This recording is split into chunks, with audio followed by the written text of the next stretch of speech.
discover, reflect, transform.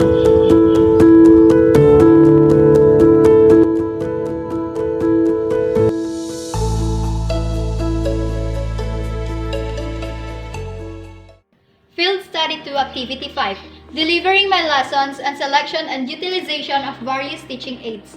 In order to facilitate the acquisition of knowledge, it is imperative for educators to effectively deliver lessons and carefully choose and employ a range of teaching aids. This will empower learners to develop the necessary skills to identify and create instructional materials that align with the content being taught. In the future, as educators, we will have access to a wide range of teaching aids that will come in various forms. This activity aligns with two of the domains of the Philippine Professional Standards for Teachers, Domain 3 and 4. Domain 3, Diversity of Learners, emphasizes the central role of teachers in establishing learning environments that are responsive to learner diversity. This domain underscores the importance of teachers' knowledge and understanding of, as well as respect for, learners' diverse characteristics and experiences as inputs to the planning and design of learning opportunities. In alignment with Domain 4, Curriculum and Planning, educators excel within the context of classroom management. They prioritize fostering meaningful relationships, educational engagement, effective instruction, and positive student behavior, all while aligning with national and local curriculum requirements. Teachers skillfully transform curriculum content into engaging learning activities, plan well-structured lessons, and communicate clear learning goals to support student participation and achievement. This domain emphasizes the creation of a respectful classroom environment with efficient routines and smooth changes, ensuring students are motivated and focused on learning.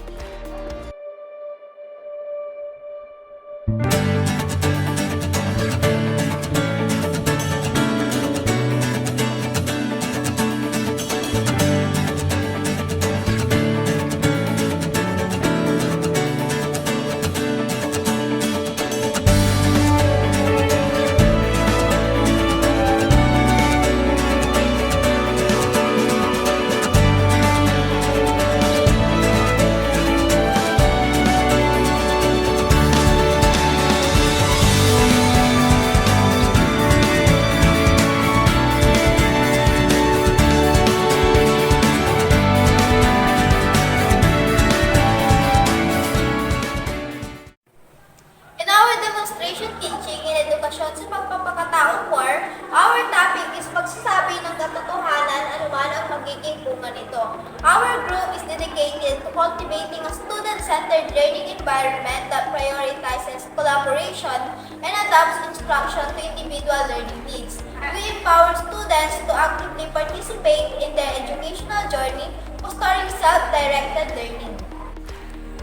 Through the incorporation of collaborative learning strategies such as group activities, discussions, and projects, we create an inclusive and dynamic atmosphere that promotes teamwork, effective communication, and shared pursuit of knowledge. Our teaching approach is focused on enhancing critical thinking and problem-solving skills, ensuring that students take ownership of their education. Ultimately, we aim to deliver a holistic and effective learning experience by placing a strong emphasis on student engagement and cooperation in the pursuit of knowledge. In our recent demonstration teaching session, a combination of non-digital and digital teaching aids was strategically employed to enhance the learning experience.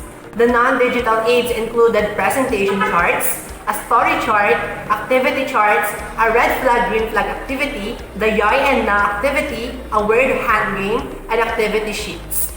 These non-digital tools prove effective in providing tangible and interactive elements to the learning environment, fostering engagement and understanding among the students. Additionally, digital aids such as PowerPoint presentation through Canva, an audio-video presentation, a laptop, and a smart TV were seamlessly integrated. The digital tools added a dynamic dimension to the demonstration, offering visual appeal, adaptability, and versatility for various content delivery methods. The thoughtful combination of both non-digital and digital teaching aids aim to cater the diverse learning styles and create a comprehensive and engaging instructional setting. The use of non-digital teaching aids in the classroom has several advantages, including the development of concrete and hands-on learning experiences, a reduction in depending on technology, the ability to accommodate a variety of resources even in low-tech settings, and the encouragement of more intimate and interactive relationships between educators and students. Strengths like greater interactivity, adaptability to various learning styles, access to a wide range of multimedia resources, real-time feedback, and the capacity to enhance lessons with dynamic and current content are all brought about by the digital use of teaching aids in the classroom. These features all combine to create a more engaging and technologically enriched learning environment. Digital teaching aids have advantages but also drawbacks like infrastructure limitations, technical glitches, financial constraints, teacher training, dependence on electricity, distractions, digital divide, limited interaction, privacy and security concerns, content quality, and overemphasis on technology. These issues can hinder seamless use and hinder traditional skill development. Non-digital teaching aids have limitations like limited interactivity, static nature, accessibility, high cost, and inflexibility. They may not fully leverage multisensory engagement, lack flexibility, and may limit students' exposure to modern technology, potentially impacting their digital literacy. It is necessary to strike a balance between digital and non-digital teaching aids, recognizing the strengths and weaknesses of each. A well-integrated approach incorporating the benefits of both types of resources can provide a comprehensive and effective learning experience for students. Did the non-digital and digital teaching aids you utilize reflect the interest of the students? Why or why not? The extent to which non-digital and digital teaching aids reflect student interests varies. Non-digital aids, such as hands-on materials, can offer tangibility and personalization. Digital aids like interactive apps may engage students with multimedia elements. However, effectiveness depends on aligning aids with learning objectives and adjusting based on student feedback to ensure a balance that caters to diverse preferences and fosters optimal engagement. Did your group encounter difficulties in the utilization of the non-digital and digital teaching aids? If so, what your group should have done to manage such? Yes, we encounter challenges with non-digital and digital teaching aids like technical issues or limited accessibility.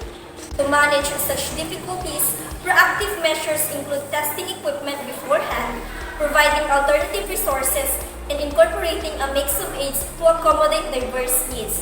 Regularly seeking feedback from participants and adapting teaching strategies accordingly can also help address and mitigate challenges in the utilization of both non-digital and digital teaching aids.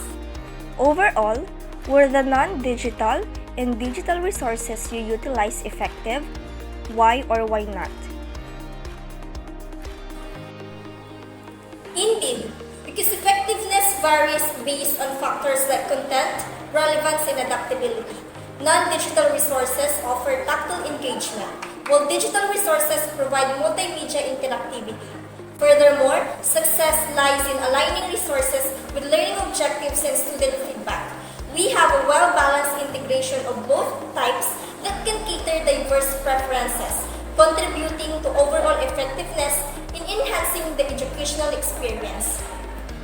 To conduct a virtual classroom, we would utilize video conferencing like Zoom or Microsoft Teams for real-time interaction. To engage students, we incorporate interactive tools like Kahoot for polls and quizzes. Regular communication through platforms like Microsoft Teams, Google Meet would be essential for ongoing discussion. Additionally, we would leverage educational apps aligned with the subject matter to enhance the learning experience. Regular assessment and feedback mechanism would also be integrated using online platforms. Principle 1 in the selection and use of instructional materials state that All instructional materials are aids to instruction. They do not replace the teacher. As aspiring educators, it is imperative for us to take into account the various facets of incorporating both non-digital and digital teaching aids into our instructional practices, as they serve as valuable tools for both instruction and education.